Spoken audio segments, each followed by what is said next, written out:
Okay, good evening, students. I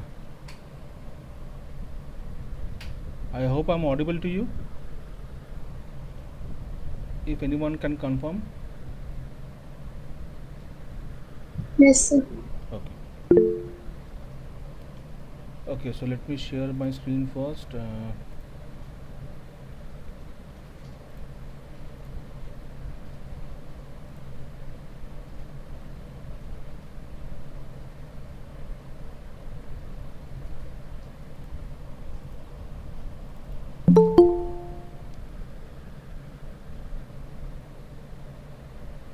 Okay, so is my screen visible?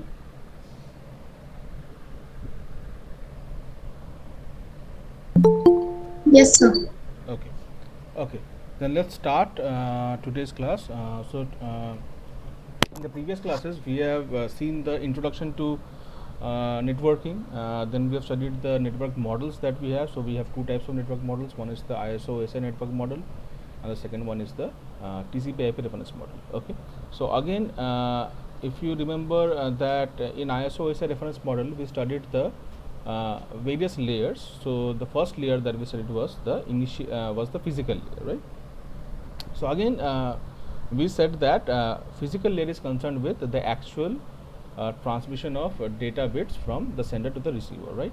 Now, obviously, to send these data bits, so the data bits will obviously be in ones and zeros, right? And obviously, we can't send ones and zeros directly through a transmission medium, right?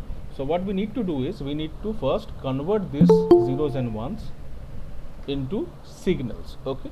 Now obviously, if you can see in the PPT, it is written, the first point is that to be transmitted, data must be transformed into electromagnetic signals. Okay. Now these electromagnetic signals that we are talking about may either be analog signal or may be a digital signal. Okay. Now the term analog data refers to the information that is continuous. So if you can see in the diagram below, the first diagram, we can see that whenever we are talking about analog signals, we can see that it's a continuous signal, right? But in the second diagram, we can see that it's a example of a digital signal, and we can see that a digital signal in this case will have discrete states. It will not be a continuous signal. Okay. So again, analog data takes on continuous values, and in the next case, digital data takes on discrete values. So this is, so from the diagram you can understand how a analog signal looks like and how a digital signal looks like. Okay. Now again, whenever we are talking about digital signals, so information can be represented by digital signals, or we have discussed this earlier as well. Now for example, a 1 can be encoded as a positive voltage and a 0 as a 0 voltage. So if you see in the diagram in the previous slide, if you see the second diagram, we can see that here we can say that the 1, if the voltage is 1, this can be a positive voltage, right? And if the voltage is 0, so if the data is 0, we can say that the data can be, or the signal can be close to the baseline, that is, it can be a 0, right? Again, the data can be a 1, it can be a 0, it can be a negative 1, and so on, right? So when do we call it a positive 1? You can see there are two levels here. So when do we have various levels? When do we call it a closer to the baseline, which means when do we call it a 0? When do we call it a minus voltage? So all these kind of things we will see in the later half of the slide. Okay. Okay. So digital signal can have more than two levels. As we have discussed earlier, it can have more than two levels. So in this case, we can send more than one bit for each level. Okay. So if you come to the next slide, it would be very clear that why we are talking about levels, and why do we say that more than one bits can be sent in one level. So if you see the first diagram, you will be able to understand that there are, in this case, there are two levels, right? So what is the first level? First level is the baseline, and the second level is the next line, that is above the baseline. Okay. So in this scenario, we are saying that in one level, which means if this is one level, we can send one bit of data, right? So you can see that for every level we are sending one bit of data, right? And this, all the signals that you are seeing, all the data, all the bits that you are saying is always transferred in 1 second. Okay. So in this scenario, we can say that we are transferring 8 bits. So 1, 2, 3, 4, 5, 6, 7 and 8 bits in 1 second. So we can say that the bit rate in this case, which means if there are two levels, so the bit rate in this case is actually equal to what? 8 bits per second. Okay. Now how do we calculate this? How do we calculate the bit rate? We will see in the later slide. Okay. But again, in the next diagram, you can see that in this scenario it has 4 levels, right? So starting from the bottom, we have level 1, then we have the level 2, then we have the baseline. Okay. Then we have the level 3 and we have the level 4. Okay. So again we can see that for every level we can send 2 bits. Okay. So again, if there are 8 levels and 2 bits for every level, we can see that if there are 4 levels, we can actually send what? 16 bits per second. So the bit rate in this case will be what? 16 bits per second. Now let us understand how do we actually calculate this. Okay. Now suppose if a question comes like this, that a digital signal has 8 levels, right? So how many bits are needed per level? Okay. So we can calculate the same using this formula, using the formula given below, that is log 2 of n, where n is the number of levels. Okay. So as in the question we can see that the number of levels is 8. So if we just write the formula log base 2 of 8, we can have the result as 3, which means if the number of levels are 8, we can have 3 bits per level, right? Okay. Next, suppose we have another example that a digital signal has 9 levels, right? So how many bits are needed per level? So again, if we use the same formula as before, that is log base 2 of n, where n is the number of levels, we can have the result as 3.17. But however, we can see that this 3.17 bits is not realistic. We cannot send bits in floating point numbers. We have to always send bits in integers. So the number of bits sent per level needs to be an integer, right? So in this case, what we can do? Either we can round up, which means we can send 4 bits per level, or we can round down, which means we can send 3 bits per level. Okay. So I hope this is clear to everyone. Okay. Next is, suppose we have previously we have talked about how many bits can be there per level, right? Now suppose if a question comes like this, that assume we need to download text document at rate of 100 pages per second. So what is the required bit rate? Now if you remember what is bit rate. So this is the bit rate. So in 1 second, how many bits are being sent? So that is the bit rate. So again, if I come to this problem, we can see the solution that a page is an average of 24 lines, right? So there will be 24 sentences per page, and every sentence can have 80 characters. Okay.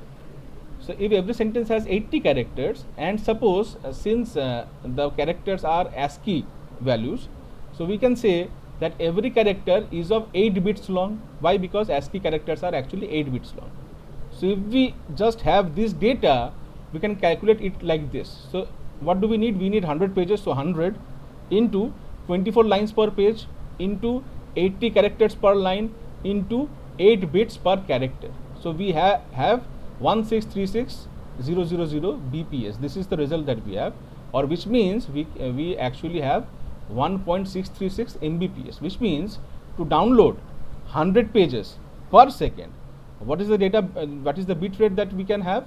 We should have at least 1.636 Mbps of bit rate. Okay. So I hope this is clear to everyone. Why I am discussing these kind of problems? Because these kind of problems generally do come in your exams. Okay. Okay. Next, whenever we are transmitting data through a medium is not always perfect, right? There can be noise, there can be breakage in the medium. So these kind of things affect the data transmission, right? So whenever there are imperfections in the transmission medium, we say that this imperfections in the transmission medium causes what? Signal impairment. Okay. Now what is meant by signal impairment?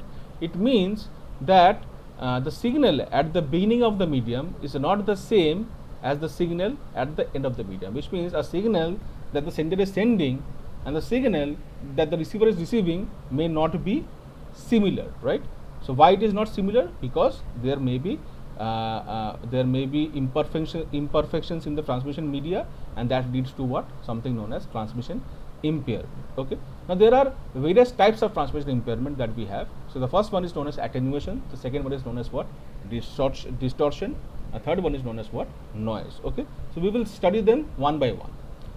So first and foremost, we come to what? The attenuation part. Now what is attenuation? Attenuation means loss of energy, right? Which means suppose we are sending one data to another, so from A to B point, right? And suppose the distance between A to B is very large, which means we have a transmission medium that will be much bigger in length. Okay. Now whenever this data is traveling this long length of the transmission medium, it can happen that the power of the data, which means the amplitude of the data, will decrease. Okay. Now if this happens, how do we rectify this? So in this scenario, we will obviously use the amplifier, which in networking terms is actually known as what? A repeater, right? Now what is the function of a repeater? It will just amplify the signal that has lost its power. It will just amplify the power and it will send it to the point B. Okay.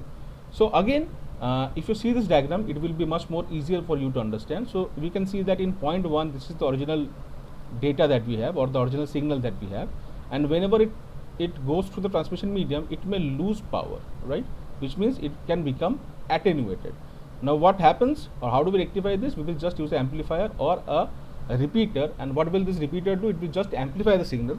It will amplify which means it will just increase the amplitude and it will send it to the point 3. So again in point 3 you can see that the attenuated data has been amplified and the point 3 receives the actual data. Okay. So how do we actually measure this attenuation? So to measure the attenuation, we will obviously use a unit called as decibel, right? And what is the formula of this decibel? The formula is actually what? 10 log base 10 P2 by P1, where P2 is the amplitude or the strength of the output signal, and P1 is nothing but the strength of the input signal that the sender was sending. Okay. Now, so if I have this question again, so suppose the signal travels through a transmission medium and its power is reduced by 1/2, which means P2 in this case is actually 1/2 of P1. So this means that again P2 is actually 1/2 of P1. So in this case, the attenuation will be calculated as, so using this method, that 10 log base 10 P2 by P1. So we can say that 10 log base 10 0.5 of P1 by P1. So again if we cancel out P1, so it will come to 10 log base 10 0.5. So we can calculate this as -3 decibel. Okay. So -3 decibel or 3 decibel if we take the modulus. So which means a loss of 3 decibel is equivalent to losing 1/2 of the power. So we can safely say that. Okay. Similarly, a signal travels through an amplifier and its power is increased 10 times. So which means in this case P2 is actually what? 10 times of P1. Okay. So again if I put the same formula, so again if we cancel out P1 and P1, so it comes to 10 log base 10 of 10, which means it comes to 10 decibel. Okay. Now why do we use this decibel unit? Which means whenever we are using decibel unit, it is much more easier for us to add these things or subtract these things. Which means if I have 4 points A, B, C and D, which means from A to B, if the attenuation is -3 decibel, from B to C, if the attenuation is +7 decibel, and from C to D, if the attenuation is -3 decibel, we can safely say that for the whole network, that includes A, B, C and D, this all the 4 points. So for the whole network, we can say that the attenuation is what? +1 decibel. Okay. So that is the reason why, to make it easier for us to add or subtract the values, we obviously use the unit of decibel. Okay. Now again the second one, so after attenuation we have another transmission impairment, so that is known as what? Distortion. Now what is distortion? Distortion means that a signal changes its form or shape. Okay. Now now obviously each frequency component has its own propagation speed traveling through a medium, right? Now so if you see the last point, so that means that the signal have different phases at the receiver than they did at the source, which means if you see this diagram, it will be much more easier for you to understand that a signal may either lose its form or its shape, right? What is the meaning of form? Form means actually the phase, and shape is actually the shape of the signal. So if you see at the sender side, if this is the signal that we are sending, right, and if we suppose divide the signal into three components, how can we divide this? We can divide this using some method called as multiplexing or demultiplexing. We will study that in the later half of the slide if time permits. Okay. So again, if we divide it into three parts, and these are the three components you can see, and we are sending these three components to the receiver side. So at the receiver side, you can see that the first component is the same, but the second component, suppose it was starting from a 0, but now it is starting from a positive voltage, which means it has lost its form, which means it has actually lost its phase, right?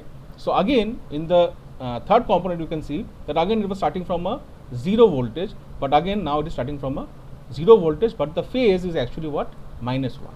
So again we can say that it has lost its form, or actually it has lost what? Its phase. So again, if these kind of things happen, so you can see that the signal that is received at the receiver side is not the same as that of the signal that was sent by the sender side. Okay. So this is actually called as what? Distortion. Okay. Now the next thing is very important, and that is known as what? Noise. Now there are various types of noise that can happen. It can be thermal noise, it can be induced noise, it can be crosstalk, it can be impulse. Now obviously if you take an example, I think all of you in your whole lifetime may have encountered crosstalk. So generally it does not happen for mobile phones, it generally happens for the landline phones. Why? Because landline phones are actually connected to each other using what? A physical transmission medium. So generally it can happen that whenever you are calling some number over your landline phone, you can obviously you can sometimes hear a crosstalk, which means if you are talking to someone, but there can be crosstalk. So these kind of things are very common in the case of physical transmission mediums, right? So these are actually classified as what? Noise. So again you can see the diagram below that from the point 1, if this signal is being transmitted, and if again there is a noise inside the transmission medium, now this signal at the receiver side will totally change its form and shape due to this noise in the transmission medium, right? Now to measure the quality of a system, we use something called as a SNR. Now what is this SNR? The full form of SNR is actually nothing but signal to noise ratio, right? Which means we will find out the ratio of what the signal was and how much the noise was, and this ratio is actually termed as what? SNR, right? Now this SNR is obviously calculated using the unit decibel, and obviously it is referred as SNR dB, right? Sound to noise ratio in decibel. Okay. Now if I again take this problem, so you can see that if I say that the power of a signal is 10 milliwatt and the power of the noise is 1 microwatt, what are the value of the SNR and SNR dB, right? So obviously you can see that 1 micro is equal to 0.001 milli. So again if I calculate the SNR like this, so it will be the power, this power of the signal was actually 10 milliwatt, and if I convert this 1 microwatt into milliwatt, it will be actually what? 0.001 milliwatt. So if I just divide this, it will come to as 10,000. Okay. And how do we calculate SNR dB? So this is the formula. So again 10 log base 10 of this SNR that was calculated. Okay. So if I just calculate this, it comes to 40. So which means if this scenario happens, the SNR ratio of the whole network is actually what? 40 decibels. Okay. Now again, since we obviously, whenever we are calculating something, we obviously have an ideal condition.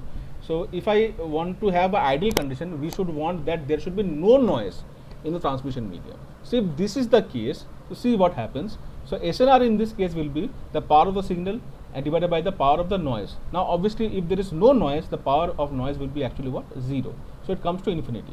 So if I again calculate the SNR dB using the formula 10 log base 10 of infinity, it will actually come to infinity, which means the signal to noise ratio of this of the medium where there is no noise will come to infinity, and which is not possible in real life. So this is the ideal case scenario that we want to have, but actually it is not possible in real life. Okay. Okay. Now again you can see that there can be two cases of SNR. So you can see that if the power of the signal is high and the power of noise is low, so the signal at the receiver side will look like this, and you can see if the power of signal is low, which means the amplitude of signal is low, but the amplitude of noise is very high. So again you can see that at the receiver side the signal that is received may look like this. So there are there may be two types of SNR. One which with a large signal and low noise, and that is considered as a large SNR, and one with a low amplitude signal and a high amplitude noise, and that is considered as a small SNR. Okay. Now, whenever we talk about digital transmission, so we have obviously said in the previous slides that we obviously need to convert these zeros and ones into digital signals. Okay. Now, how do we convert this? So we have something called as okay. Just a second. So we have something known as a encoding scheme. Okay. Now there are various types of encoding schemes that we can have. So we can have line coding schemes, we can have block coding schemes, and again we can have something called as a scrambling coding scheme. Okay. Now obviously line coding scheme is always needed. So without line coding scheme we cannot convert 0 and 1 bits into digital signals. Okay. But again block coding and scrambling may or may not be needed. So since it is not very much essential, it has been left out of the syllabus. So we will not go into that. We will just study the line coding schemes that we have for converting zeros and ones into digital signals. Okay. So whenever we have line coding, so what is actually line coding? It means line coding is actually used to convert strings of zeros and ones into sequence of signals that denote zeros and ones. Okay. So it will actually convert the zeros and one, the actual 0 and 1 bits into signals that will represent zeros and ones. Okay. Now how do we have these signals? Let us understand. So for example, a high voltage plus V could represent a 1, right? So again you can see from this diagram that if I have the data as 0 1 0 1, so you can see that the high voltage is representing what? 1. So again we have a 0 and we have a 1 that is represented by a high voltage. And again we can see that the low voltage 0 or minus V, which means 0 or a negative voltage, is actually representing what? A 0. So again if we have 0 and 0 here, so we can see 0 1 0 and 1. So which means in this scenario 1 is being represented using a high voltage and 0 is being represented using a low voltage. Okay, or a negative voltage. Okay. Now how do we decide on when do we use positive voltage as 1, when do we use 0 voltage as 0, or when do we use negative voltage as 0? So how do we decide this? So these things are actually decided using what? Using these schemes. So there are various line coding schemes. Okay. So before continuing with the line encoding schemes, we need to come clear of a very important aspect and very important definitions. So there are two very important definitions. The first one is known as data rate, and the second one is known as what? Signal rate. Okay. So data rate can be also called as a bit rate, and signal rate can be also considered as or called as baud rate. So BAUD, baud rate. Okay. So generally in exams a question comes like this, that differentiate between bit rate and baud rate. It does not say that differentiate between data rate and signal rate. So again you need to understand that data rate is nothing but the bit rate, and signal rate is nothing but the baud rate. Okay. So again if you see the diagram at the side, you can see that in one signal we are sending what? 1 bit. Okay. Again in the second diagram you can see that in that 1 bit is actually sent in what? 2 signals like this, right? Again you can see in this diagram, in the third diagram, that 2 bits are actually sent in 1 signal, and in the fourth diagram you can see that 4 bits are actually sent in 1 signal. Okay. So which means the number of bits that are sent per second. Okay. So if I consider this full thing as a second, we can say that for the first diagram the the data rate or the bit rate is actually 3 bits per second. In this case also it is 3 bits per second. In this case it is what? Anyone? 6 bits per second. And in this case it is what? 4 bits per second. Okay. But the signal rate in this case is actually what? This is 1 signal, 2 signal, 3 signals. So there are 3 signals per second. Okay. In this scenario it is 1 2 3 4 5 6 signals per second.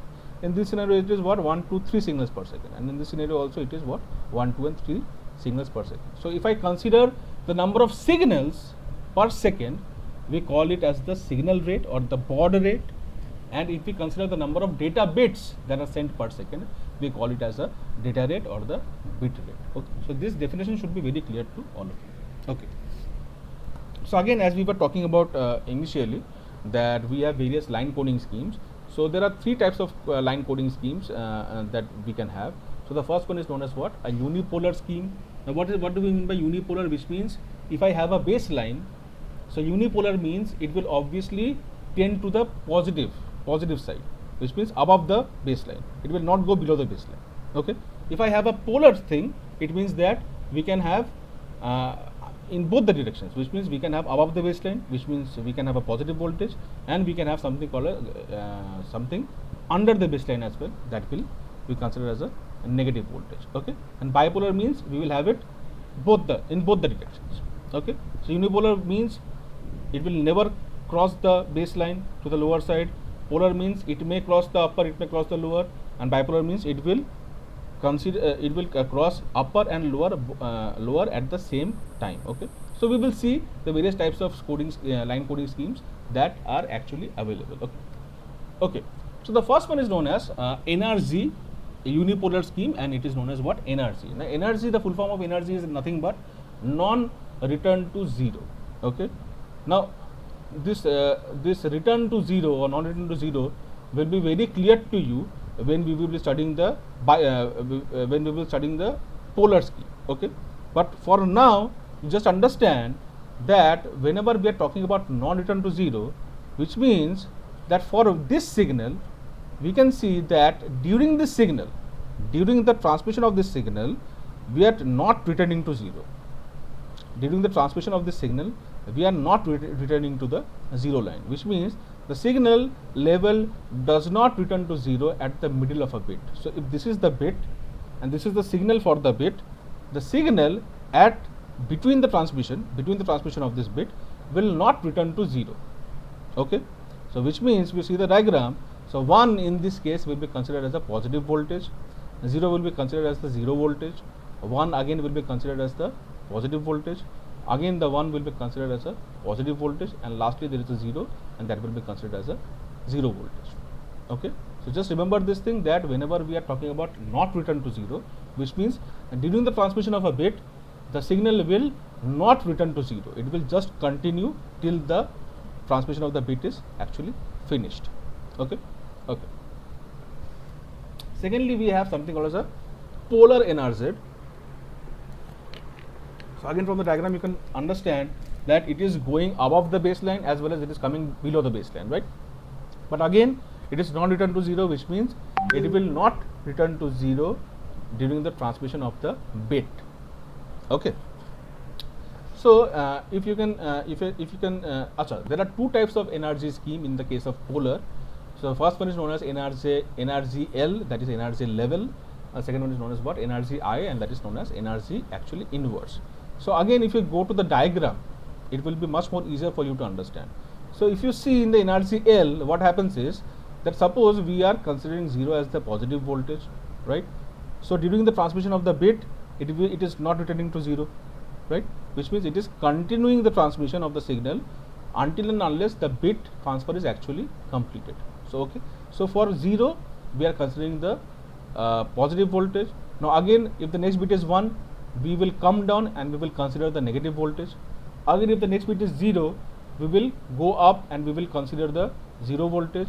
Again, if positive voltage. Again, if the next bit is 0, we will not come down and we will continue using the positive voltage, right? Again, you can see that the next bit is 1, which means we will come down, we will consider the negative voltage. Again, since it is 1, we will not change up, we will not go up, we will just continue using the negative voltage. Again, you can see that the next bit is 1, so again we will continue using the negative voltage, and since the next bit is a 0, again we will change the voltage, we will go up and we will continue using the positive voltage. So this is nothing but the NRZ level. Okay. Now what do we mean by NRZ inverse? So if you see that definition that is given below, you can see that if there is no inversion, it means that the next bit is a 0, and if there is a inversion, it means that the next bit is a 1. So again, let us see that first and foremost we have a 0, right? So we are continuing with the positive voltage, right? So if the next bit is 1, there will be an inversion. So you can see that there is an inversion here, right? So again, after transmitting this 1 bit, so we will check for the next bit. So again we can see that there is a 0. So if there is a 0, we will say that there will be no inversion, right? So again you can see that without inverting and going to the positive voltage, it is just continuing with the signal transmission. Because why? Because in the case of energy I scheme, if there is a 0, there will be no inversion, and if there is a 1, there will be an inversion. So again you can see that if it's a 0, there is no inversion. Again we can see that there is a 0, so you can again see that there is no inversion. Okay, but the next bit in this case is a 1, so there will be inversion. So it has inverted, right? So after inversion, it will transmit the 1, and again we can see that next bit is 1, so again it will be inverted. So again after inversion, it will continue transmitting the 1 bit. Okay, again we have a 1, so next bit again will be inverted. So again after inversion, it will continue transmitting the 1 signal, right? And again lastly we can see that the next bit is a 0, so it will not invert and it will continue using the positive voltage, right? So by the diagram only you can understand that how this scheme actually works. Okay. Okay. Next is something called as a polar return to 0. So again, so return to, whenever we see the diagram of return to 0, it will be much more clearer to us that what is non-return to 0, right? So in the case of non-return to 0, what we said, that during the transmission of a bit, it will not return to the 0 line. So again you can see in this diagram that during the bit transmission, suppose during the first transmission of the first bit, that is 0, it is actually in between transmitting, it is returning to 0, right? So again if it is 1, so in between the transmission it is returning to the 0, right? Again the next bit is 0, so during the transmission it is returning to what? The baseline. Okay, so this is nothing but the return to 0. Now if you understand what is return to 0, it will be much more clearer for you to much more easier for you to understand that what is non-return to 0. Okay, so again from this diagram we can see that if it's a 0, it is represented using what? A negative voltage, right? If it's a 1, it will be represented using what? A positive voltage. Again if it's a 0, negative voltage. Again if it's a 0, negative voltage, and if it's a 1, again we have the positive voltage. But the main thing to consider in this case is what? That during the transmission, the signal is actually returning to the baseline or returning to 0 during the actual transmission of the bit. Okay. Okay. Okay. Next, we have two other schemes that are known as what? Manchester encoding scheme and differential Manchester encoding scheme. So again, we will just go to the diagram, and it will be much more clearer easier for us to understand that whenever we have the Manchester encoding scheme. So again, you can see that in yellow it is marked that if it's a 0, it will go from the positive to the negative, right? And if it's a 1, it will go from the negative to the positive. So again, we can see in the for the bits that if it's a 0, it is actually going from positive to the negative, right? So again, if it's a 1, it will be going from the negative to the positive. Again, if it's a 0, positive to negative. Again, if it's a 0, it will go to the positive and then it will return back to the negative. Then it's a 1, so it means it will go from the negative to the positive. And again, since it's a 1, so again it will come back to the negative and it will go back from negative to the positive, like this. Okay. But in the case of differential Manchester, what happens? So again, you can see that it is written that if next bit is 1, then there will be no inversion, and if the next bit is 0, there will be an inversion. Okay. So suppose it is starting from here, so we can see that the next bit is a 0, so there will be an inversion. So you can see that there is an inversion like this. So if the next bit is 1, so there will be no inversion. So if there would have been inversion, what would have happened? The signal would have come down and it would have gone up. But since the next bit is a 1, there will be no inversion, which means it will just continue from where it left and it will come down, right? So again, if the next bit is a 0, there will be inversion. So you can see that there is an inversion like this. Okay. Again, if the next bit is 0, so again you can see that there is an inversion like this. Again, if the next bit is 1, you can see that there is no inversion. So it will just continue from where it left off from the previous bit, and it will continue with the transmission. Okay. And again we can see that if the next bit is 1, then again there is no inversion and it will continue from where it left off, right? And it will come from the bottom, from the top to the bottom, like this. So again, from the diagram itself, it will be very much clear to you that how these coding schemes actually work. Okay. Okay. Next we have two more schemes, and these are bipolar, right? So in bipolar, you can see that it is going to the top, it is touching the middle, as well as it is going to the bottom, right? So again, the first one is known as nothing but alternate mark inversion. Now mark in this case actually means what? 1. Okay. So which means for every alternate 1, we will just inverse the coding. Okay. So again, you can see in this diagram, which means, so first it is 0, so it will actually be represented using the baseline, so 0 voltage. So again, if it's a 1, so it will go to the top, right? So again, if it's a 0, base voltage, 0, base voltage. So now it has another 1. So which means for the previous one, if the voltage was in the positive direction, so for the alternate one, so for the alternate ones or alternate marks, we will just invert the voltage. So if the previous one was at the positive direction, the next one will be at the negative direction, right? And again, if the next bit is 0, it will just come up to the baseline and it will just continue using the baseline or the 0 voltage. Okay. Now what is pseudo ternary? Pseudo ternary is nothing but it's just the opposite of AMI, that is alternate mark inversion. So in this pseudo ternary, what will happen? So for alternate zeros, we will just invert the voltages. So again, you can see that for the first 0, it is starting from the positive. For the 1, so since in AMI 1 was actually positive voltage, so in this case 1 will be actually what? 0 voltage, and zeros will be actually positive or negative voltage. So for the first 0, positive voltage. For the next one, 0 voltage. For the next 0, so since the first 0 was positive, the next 0 in this case will be what? Negative. Okay. So again, for the next 0, so since this 0 was negative, the next 0 will be what? Positive. And again, if we have a 1, we will consider the 0 voltage. And again, for the next 0, so since the previous 0 was at positive voltage, the next 0 will be at a negative voltage, and so on. Okay. So this is another way of how we can encode zeros and ones into digital signals. Okay. Okay. Okay. Next is something called as a transmission mode. Now what's the transmission mode? So whenever we are talking about data or sending a data across a link, and so sending the data across a link can be accomplished in either parallel mode or in a serial mode. Okay. So again, in parallel mode, what happens is multiple bits are sent with every clock tick. Okay. But in serial mode, one bit is sent for every clock tick. Okay. So again, in the diagram you can see that while there is only one way to send parallel data, there are two ways by which we can send serial data.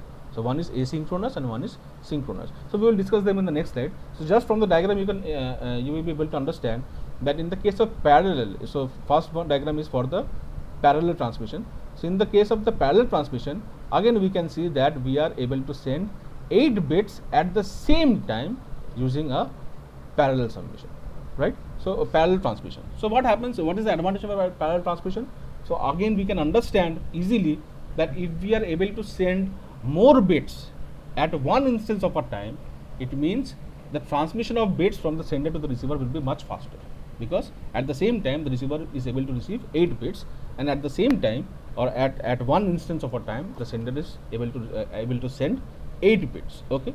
But in the case of a serial transmission, what happens that in one instance of a time it will only be able to send 1 bit, and that too serially. Okay.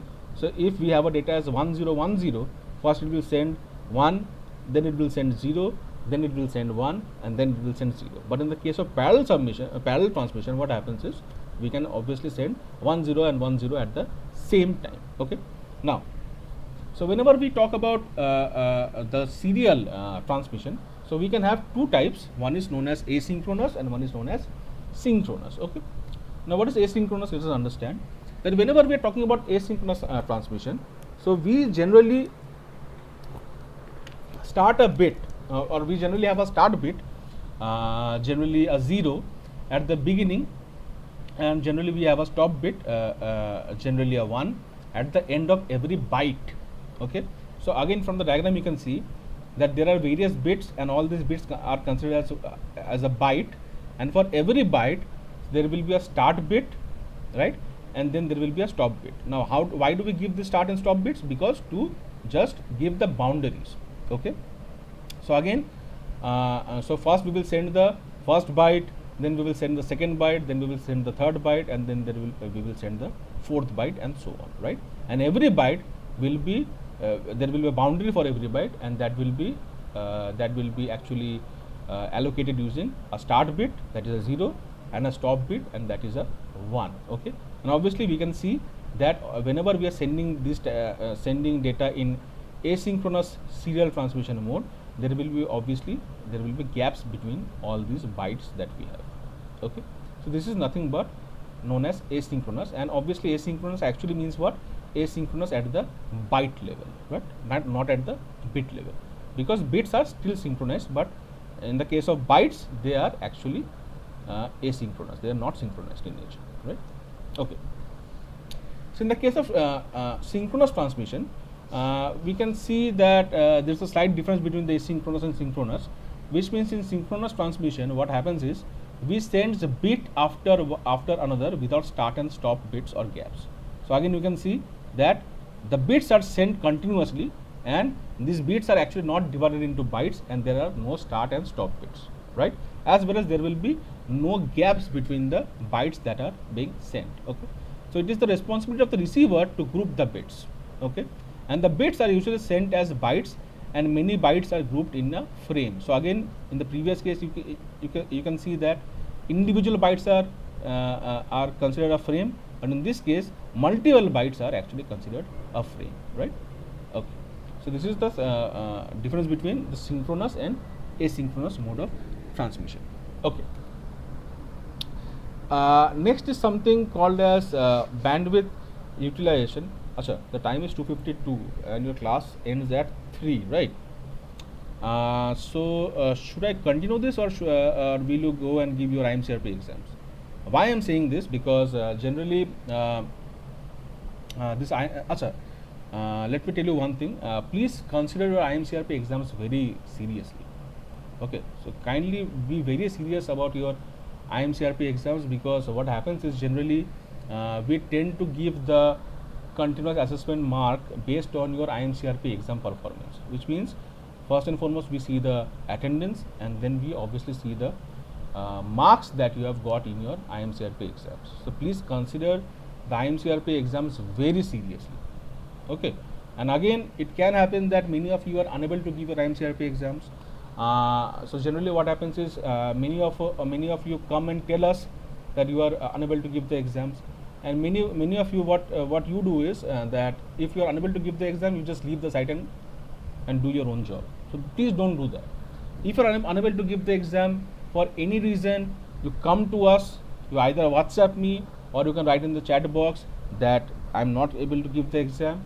So after you tell me that you are unable to give the exam, I will just ask for your enrollment number, and I have an option. So now new option has been given to us that we can unlock you, and after we unlock you, you will be able to give the exam. So if you are unable to give the exam, don't just leave the website, don't just leave IMCRP and go away. So come and tell us, because again IMCRP attendance and IMCRP examination mark is very important, right? So there will be a weightage to the IMCRP attendance and IMCRP exam whenever we will be considering your CA marks, right? And again, you can argue that but generally IMCRP exam doesn't open and these kind of things. But again, for this argument only, we had a discussion with our superiors, and we have discussed that from the next time we will not only consider the IMCRP marks and the IMCRP attendance. A weightage will be given to that, but the whole marks will not be calculated using only the IMCRP exam. Okay. So what we will do is before giving your CA marks, we will again take a exam, right, in Google form.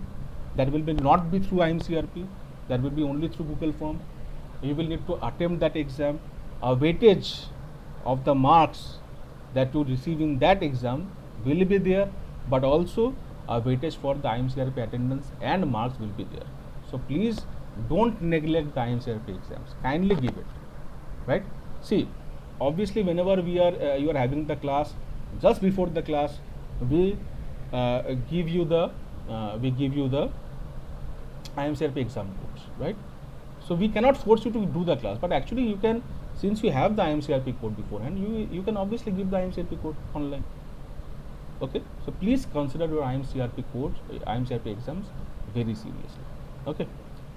Okay, so it's already 2:56. The class ends at 3. So I would request you all to go and kindly complete your IMCRP exam. If you are facing any issues with your IMCRP exam, just come to me. Just write in the chat box, or you can write in WhatsApp, and we will try and solve the problem. I will be here till 3:10. Okay. So if any one of you are facing any problems with the IMCRP exam, just come here and tell me. Okay. So I would request you to go and give the IMCRP exams as soon as possible. Please kindly do that.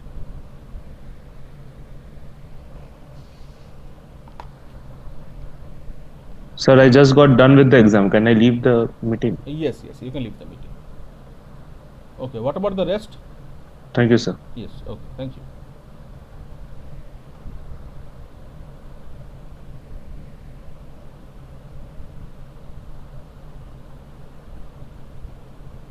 Sit down. Okay, Moinak, you can leave as well. What about Subarna, Shivam, Himangi?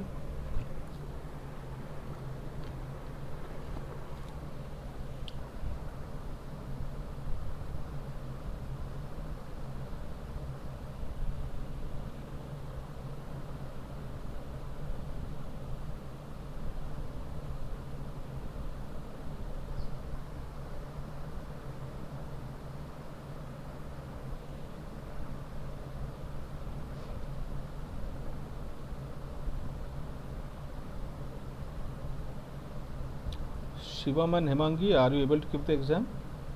Okay, Himangi has given the exam. Okay, Himangi, you can leave as well. And Shivam, what's your status?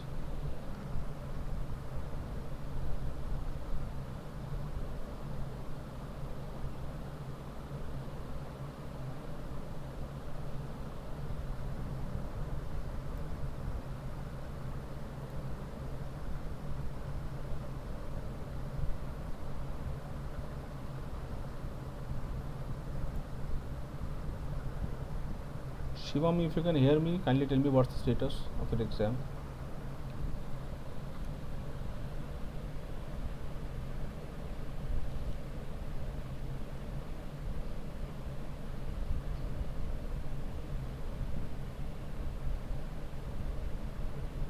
Yes, sir. Given. Okay. Thank you, Shivam. You can leave the meeting.